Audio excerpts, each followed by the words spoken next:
Thanks for staying with us on The World Now. Moving to the United Kingdom, where former Prime Minister David Cameron earlier today returned to government as the UK Foreign Secretary. The former PM's surprise comeback is part of a reshuffle in which Suella Braverman replaced by James Cleverly as Home Secretary. Details in this report.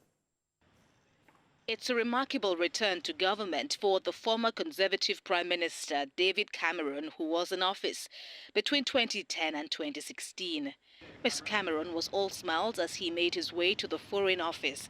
He later posted on X saying, and I quote, "While I've been out of frontline politics for the last 7 years, I hope that my experience as Conservative leader for 11 years and Prime Minister for 6 will assist me in helping the Prime Minister." End quote. He adds that though he may have disagreed with some individual decisions made by Rishi Sunak, the PM is a strong and capable leader. Prime Minister Rishi Sunak earlier sacked Home Secretary Suella Braverman following days of speculation over her future. James Cleverly, who had been Foreign Secretary, has replaced Ms. Braverman as Home Secretary. A leading figure on the Tory right, she had angered Number 10 with an unauthorized article criticizing the policing of pro-Palestinian protests. Well, it's been a huge privilege to serve as Foreign Secretary, and in that time I worked very closely with my colleagues in the Home Office, cracking down on illegal migration, reducing the number of small boat arrivals, and now as the Home Secretary I'm absolutely committed to stopping the boats as we promised, but also making sure that everybody in the UK feels safe and secure going about their daily business, knowing that the government is here to protect them. Suella Braverman says serving as Home Secretary was the greatest privilege and adds she will have more to say in due course. Away from the big moments of the day, Suella Braverman's sack and David Cameron's shock return to government, the wider reshuffle of PM Rishi Sunak's government continues.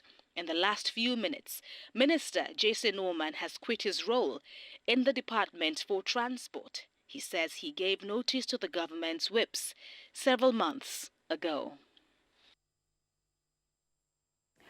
And for more on former Prime Minister David Cameron's surprise comeback to government, I have joining me Global Affairs Analyst Collins Nweke.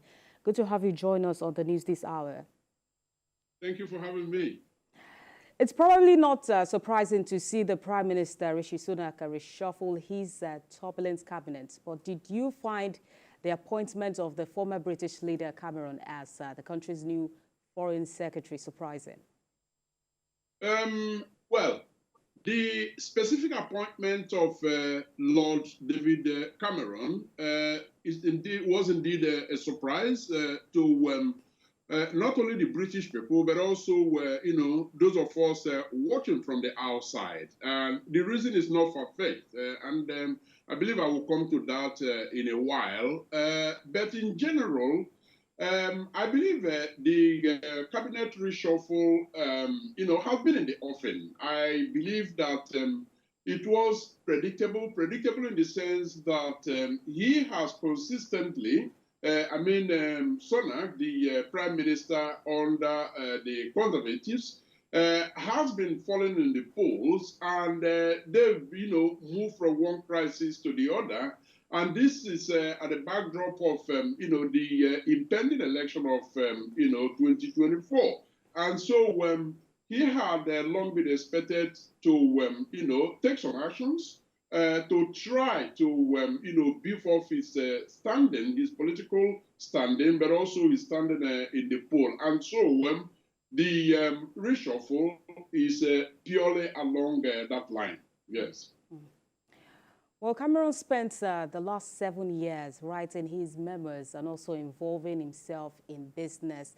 This includes Greensill Capital, which later collapsed. I'm wondering what he'll be able to do and achieve in this new office. Do you think Mr. Sunak made the right decision? Well, it must have been, calculated mainly from the perspective of political exigency. I do think that the calculation here is that Lord Cameron, brings quite a lot politically, to the table of the conservative. Amongst the conservative, I think, he more or less did well, notwithstanding the huge risk of, calling for the Brexit vote that actually, saw him leave. In a number of areas, I think, he did well. He's quite a likable gentleman. And yes, I think that from the political perspective, at least from the side of Sunak, the appointment of Cameron is one of those strategies aimed at, increasing his political capital and make him, stand better in the election of 2024. Let's bring it home a bit. David Cameron drew first criticism in 2016 when he described Nigeria as fantastically corrupt. And the then President Buhari said he did not want an apology, but wanted Britain to return assets stolen by officials who fled to London. With this mindset, how do you think he will relate with Nigeria following his appointment as a foreign secretary? I saw this coming. I saw this question coming. The point is that quite a lot have evolved since 2016 when those remarks were made. And if you ask David Cameron, even in 2016 when that remark was made, he will tell you that he's on the lighter mood. And we all know him to be a very funny gentleman. And I do not think that, what he portends for Nigeria, what he portends for Africa could be, ascertained from those remarks of yesteryears, although they play a part, they play a role in giving us insight into, what he's going to do.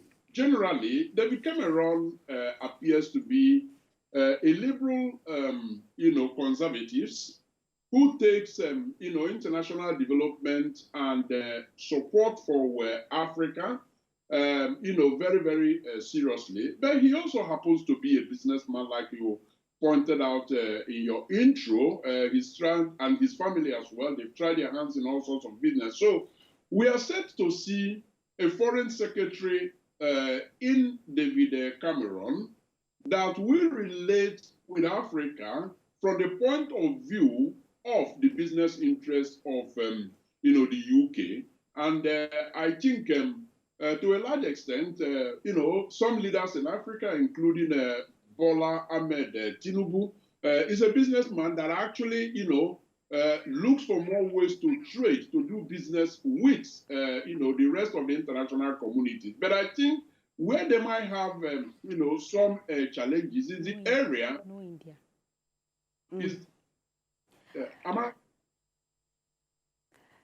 Global Affairs Analyst Collins Nweke speaking to us live from Belgium. Thank you for joining us on The World Now.